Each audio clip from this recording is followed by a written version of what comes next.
Apresentação: Sandra Lambert e Guilherme Pierangeli. 10h23. Agora a gente traz o mapa regional da defesa do consumidor feita pela Fundação Procon, dados de reclamações, fiscalizações, orientações e até pesquisas das cidades aqui da região. Quem antecipa esse levantamento para a gente é o diretor executivo da Fundação Procon, Luiz Orsatti Filho, que está já em contato com a gente. Seja bem-vindo, Luiz. Bom dia, Sandra. Bom dia, Guilherme. Bom dia a todos. Uma satisfação estar aqui. Esse levantamento é feito com frequência, né? Mas queria entender se existe alguma novidade em relação às reclamações que chegam até o Procon.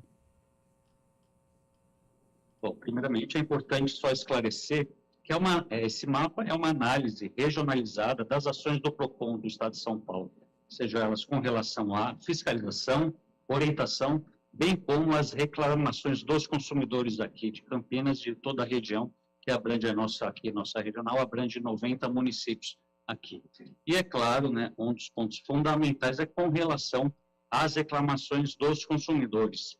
Com relação às reclamações, em 2023 foram mais de 225 mil reclamações, e 2024, até final de maio, já temos mais de 130 mil reclamações.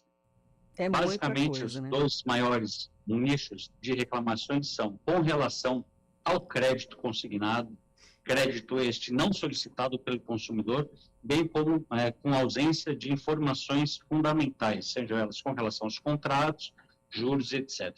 E também com relação a serviços, especialmente de telefonia, cobranças indevidas e má prestação deste serviço.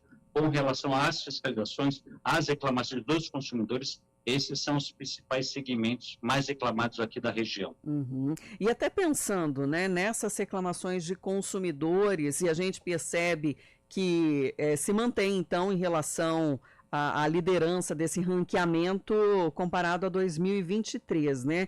O que o Procon realmente consegue de retornos e de respostas, né? E pensando que não muda muito as características aí dessas reclamações. Primeiramente, é claro, nós sugerimos e recomendamos fortemente que o consumidor, primeiramente, busque a solução juntamente ao fornecedor.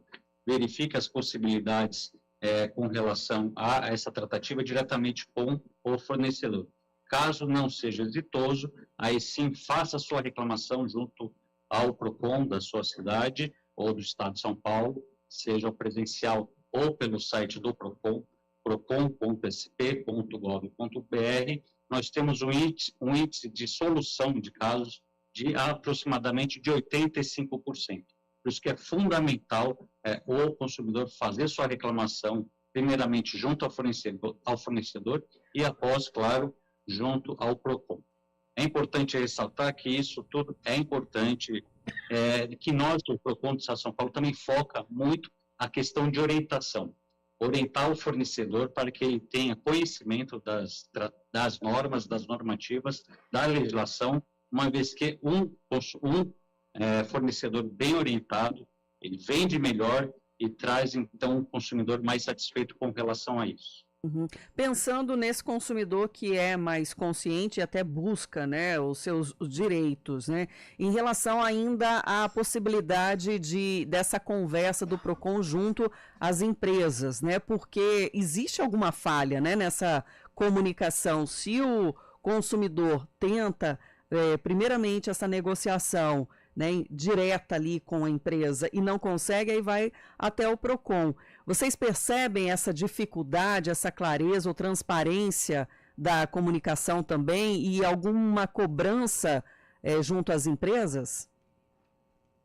Com certeza, infelizmente ainda é muito recorrente essa não devolutiva com relação ao consumidor que procura a empresa, por isso que é importante, então, fazer sua reclamação junto ao Procon. E é importante ressaltar que, no primeiro momento, assim que o consumidor faz a sua reclamação, imediatamente a empresa ela é notificada a fim de prestar esclarecimentos para o Procon. Então, feito essa primeira notificação, esses esclarecimentos são encaminhados ao consumidor e aí sim ele avalia se foi ou não atendido. Caso ainda não tenha sido atendido esse consumidor, a empresa será novamente notificada e, eventualmente, pode até ser designada uma audiência de conciliação a fim de melhor resolver cada caso com relação ao consumidor. Por isso que é importante o consumidor exercer o seu direito, exercer a sua cidadania e ter conhecimento dos seus direitos, bem como, claro, o fornecedor tem conhecimento de suas obrigações. Uhum. E o PROCON faz ações de medida preventiva também, né? Principalmente em datas comemorativas, de monitorar, né, o que está sendo ofertado, pontuar também onde há irregularidades. Já foram várias ações realizadas, inclusive aqui na região, né?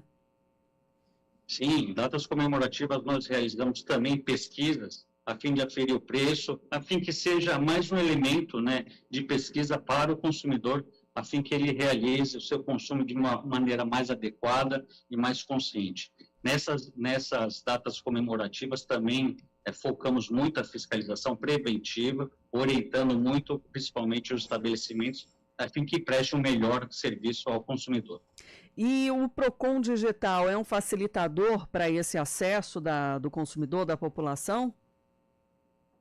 Não tenha dúvida, com certeza. Isso democratiza, isso efetiva o direito do consumidor, pois facilita o acesso do consumidor ao PROCON. Basta fazer um simples cadastro na nossa plataforma e um relato do ocorrido, bem como subir eventuais documentos na plataforma, e tudo isso é analisado pelos especialistas do PROCON e imediatamente, como já disse, a empresa é imediatamente notificada e deve prestar esclarecimentos. Então, a plataforma democratizou o acesso do consumidor ao exercício pleno dos seus direitos.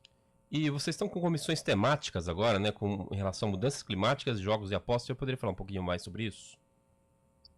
Bom, em razão de vários temas atuais, o PROCON deve se atualizar, bem como fomentar a discussão dessa política pública.